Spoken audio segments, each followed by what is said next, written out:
नमस्कार साथियों, मैं नेहा शर्मा एनवी संस्कृत क्लासेज में आपका हार्दिक स्वागत करती हूँ।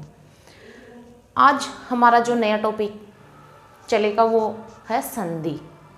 हम संज्ञा प्रकरण 10-11 क्लासों में संज्ञा प्रकरण को कंप्लीट कर चुके हैं और मैं संज्ञा प्रकरण जो आपके फर्स्ट ग्रेड के सिलेबस में है वो भी सेकंड ग्रेड के में, रीट में और थर्ड ग्रेड में, मतलब कि तीनों के सिलेबस को कवर करके चली हूँ ताकि तीनों चारों सब्जेक्ट की जो तैयारी कर रहे हैं उन सभी के लिए उपयोगी क्लासें हैं वो संज्ञा प्रकरण की। और मैंने बिल्कुल जीरो लेवल से बिल्कुल बेसिक से पढ़ाया है ताकि मैं आगे आपको संधि, समास, कारक, उपसर्ग जो भी चीज़ पढ़ाऊँ तो आपको मैं अगर पिछले उनके बारे में कुछ बताऊं, जैसे शत्रु प्रक्रिया क्या है, अणत्व क्या है, अवसान संज्ञा क्या है, नदी संज्ञा क्या है, घी संज्ञा क्या है, तो आप उन चीज़ों के जल्दी से कवर कर सको। इसीलिए मैंने बेसिक से पढ़ाया, जीरो लेवल से पढ़ाया। वो कम से कम वैसे तो 5-6 क्लासों में कंप्लीट हो जाता संज्ञा प्रकरण, लेकिन मैंने उसको 10-11 क्लासों में कंप्लीट करवाया और ढंग से धीरे धीरे समझाया है। तो आपसे सबसे पहला रिक्वेस्ट ये है, क्योंकि बार बार टोकना भी मुझे भी अच्छा नहीं लगता, कि आप क्लास को लाइक करो, अगर पसंद आ रही है तो शेयर करो और सब्सक्राइब करो। ये आपसे रिक्वेस्ट है ताकि मैं भी मोटिवेट होती रहूं और आपके लिए जो कंटेंट लेके आती हूं उससे भी बढ़िया कंटेंट लेके आऊं। ये कंटेंट मैंने मतलब कि 3-4 घंटे की मेहनत से तैयार करती हूं ताकि इससे एग्ज़ाम में से बाहर कुछ नहीं जाए, और बाहर जाए तो वो आपके लिए नहीं सभी के लिए बाहर जाएगा। इतना दावा करती हूँ मैं कि आपको और विद्यार्थियों से पिछड़ने नहीं दूंगी, और जो आपको क्लासें मिलेगी वो बिल्कुल फ्री में मिलेगी और पूरे सिलेबस के अकॉर्डिंग क्लासें मिलेगी। ये नहीं कि मैं बीच में कोर्स छोड़ दूंगी या आधा करूँगी, ये नहीं है।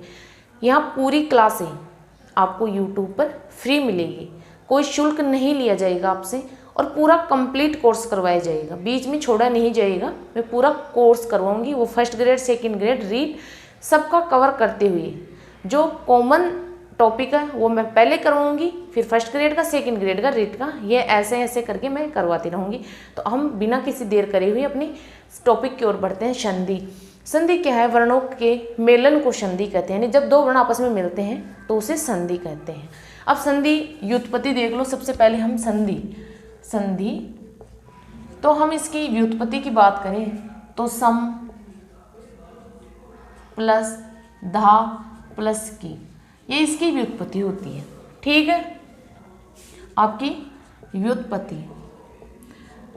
आप इसके नोट्स मत बनाना भी, ये मैं केवल आपको बेसिक समझा रही हूँ। नोट्स की स्लाइड आगे आपको मिल जाएगी, पहले मैं समझा दूँ फिर आपको नोट्स की स्लाइड अगले पेज पर मिल जाएगी। ठीक है, स्क्रीनशॉट लेने की ज़रूरत नहीं है, वैसे मैं समझा रही हूँ केवल आपको, फिर बाद में नोट्स बनाना आराम से। समधा की बराबर संधि। अब आपको सिलेक्शन लेना है तो मैं जैसे पढ़ाऊँ वैसे पढ़ लो, और अगर आपको रिसर्च करना है तो संधि कैसे बना इसकी पूरी व्युत्पत्ति बताओगी। देखो, आपके पास भी इतना टाइम नहीं है, मेरे पास भी नहीं है, और आपको डीपली नहीं जाना है, आपको कोई शोध नहीं करना है, आपको केवल समझना है कि सम, धा और की, इन तीनों से मिलकर संधि शब्द की व्युत्पत्ति होती है। संधि आपका पुल्लिंग शब्द है, पुल्लिंग शब्द है, और ये अगर इसको लिखेंगे तो कह संधि या अयम संधि ऐसे लिखेंगे। ठीक है, ये लिखेंगे। अगर पेपर में क पुल्लिंग का है, अयम पुल्लिंग का है, ठीक है, लेकिन संधि को संहिता भी बोलते हैं। संहिता, संधि को क्या बोलते हैं? संहिता भी बोलते हैं। संधि या संहिता, कंफ्यूज मत होना। इसकी उत्पत्ति आती है आपकी शम, धा प्लस अक्त बराबर संहिता। ये संहिता की उत्पत्ति है। ये आपका स्त्रीलिंग शब्द है, स्त्रीलिंग। क्लियर? अब इसके लिए का संहिता या इयम संहिता ये बनेगा। का संहिता, इयम संहिता, क्योंकि स्त्रीलिंग है। अब आप कई लोग तो समझ नहीं पा रहे होंगे कि का क्या है और कह क्या है, अयम क्या है, यम क्या है। ये आपको अगर शब्द रूप याद होंगे तो आप इन चीज़ों को समझ पाओगे। अगर याद नहीं है तो आप ये चीज़ें आपके बिल्कुल समझ में नहीं आएगी। तो एक बात मैं आपको बोलूँ कि आपके जितने भी सिलेबस में फर्स्ट ग्रेड की तैयारी कर रहा है वो फर्स्ट ग्रेड की, सेकंड वाले सेकंड की, रीट वाले रीट की, थर्ड ग्रेड वाले थर्ड ग्रेड की, जितने भी उनके सिलेबस में जो शब्द रूप है आप उनका सुबह उठते ही 10 मिनट रोज पाठ किया करो, शब्द रूपों का और धातु रूपों का। फिर आपको याद करने की ज़रूरत ही नहीं पड़ेगी, फिर आपकी ये चीज़ें समझ में आ जाएगी। क्लियर। अब संधि की परिभाषा है परः सन्निकर्ष, सन्निकर्ष परः सन्निकर्ष संहिता। परः यानी पूर्व और पर व्रण, सन्निकर्ष यानी समीप या निकट, एक ही बात है। और संहिता यानी आपकी संधि। अब इसका मतलब क्या हुआ? पूर्व यानी पहला, पर यानी बाद वाला, यानी पहला और बाद वाला वर्ण जब आपस में मिलते हैं तो उसे संधि कहते हैं। परः सन्निकर्ष संहिता। एक परिभाषा क्या आती है? वर्णानाम मेलनम संधि, यानी वर्णों का मेलन, यानी वर्णों का आपस में मेल होता है तो उसे संधि कहते हैं। दूसरी परिभाषा ये निकल कर आती है।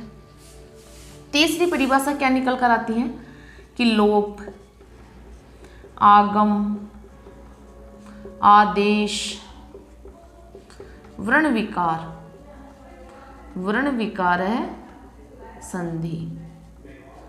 यानी लोप यानी किसी वर्ण का सुनाई या दिखाई नहीं देना लोप कहलाता। आगम यानी बीच में किसी वर्ण का आ जाना। आदेश किसी वर्ण के स्थान पर दूसरे वर्ण का आदेश हो जाना। वर्ण विकार यानी वर्ण में परिवर्तन, इनको संधि कहते हैं। यानी संधि में ये कार्य होते हैं।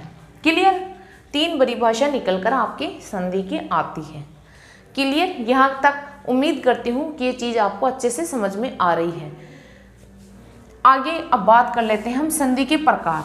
संधि 5 प्रकार की होती है सामान्यतः, 5 प्रकार। पहली आपकी अच। अच का मैंने दूसरा नाम क्या बताया था संज्ञा प्रकरण में? स्वर, स्वर संधि। पहली संधि आपकी दूसरी संधि कौन सी है? सॉरी, प्रकृति भाव, प्रकृति भाव, प्रकृति भाव संधि। आपकी तीसरी संधि कौन सी है? हल संधि। हल को क्या और बोलते हैं? व्यंजन, व्यंजन संधि। फिर आपकी चौथी संधि कौन सी है?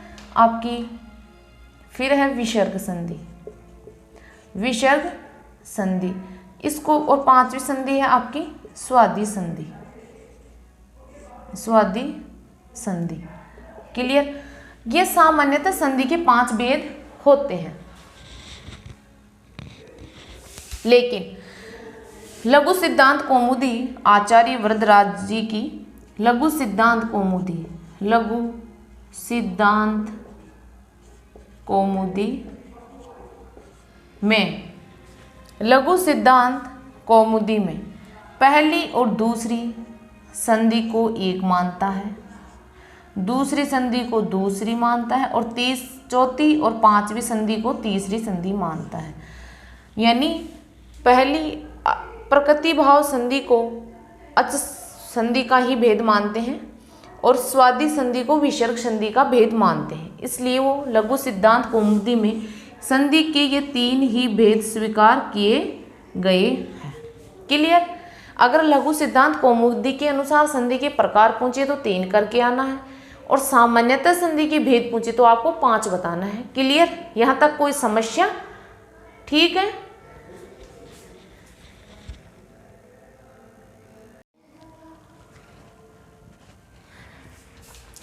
ये इसमें आपकी संधि की उत्पत्ति है, ये संहिता की उत्पत्ति है। क्लियर। ये परिभाषा दे रखी है, परः सन्निकर्ष संहिता और आपकी वर्णानाम मेलनम संधि और ये वाली, ये 3 परिभाषाएं हैं।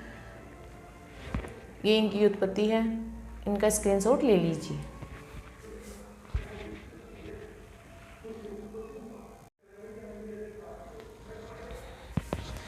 अब आपकी जो लोप किसे कहते हैं संधि में, यानी किसी वर्ण का दिखाई या सुनाई नहीं देना। जो वर्ण हमें ना तो दिखाई देता और ना सुनाई देते उसे लोप कहते हैं। आदेश, आदेश मतलब कि किसी वर्ण के स्थान पर दूसरा वर्ण होना, और ये आपका लोप है। ये आपका आगम है, यानी बीच में किसी वर्ण का जुड़ जाना। वर्ण विकार यानी वर्णों में परिवर्तन होना। संहिता मैंने आपको ये थोड़ा नहीं समझाया था तो इसको आप समझ लेना। वैसे तो सही यानी जो संधि कार्य होता है ना, तीन जगहों पर संधि कार्य नित्य रूप से होता है। एक पद में, धातु उपसर्ग में, समास में, लेकिन वाक्य में वक्ता की इच्छा पर निर्भर करता है। जरूरी नहीं है वाक्य में संधि कार्य हुई। क्लियर। संधि के सामान्यतः 5 भेद होते हैं। क्लियर। आपका अच या स्वर संधि, दूसरा प्रकृतिभाव, तीसरा हल या व्यंजन, चौथा विसर्ग, पांचवा स्वादि। लेकिन लघु सिद्धांत कौमुदी के अनुसार पूछे तो इसके 3 ही भेद होते हैं, अच, हल और विसर्ग। क्लियर। इसका स्क्रीनशॉट ले लीजिए। मिलेंगे अगली क्लास में। जय हिंद, जय भारत।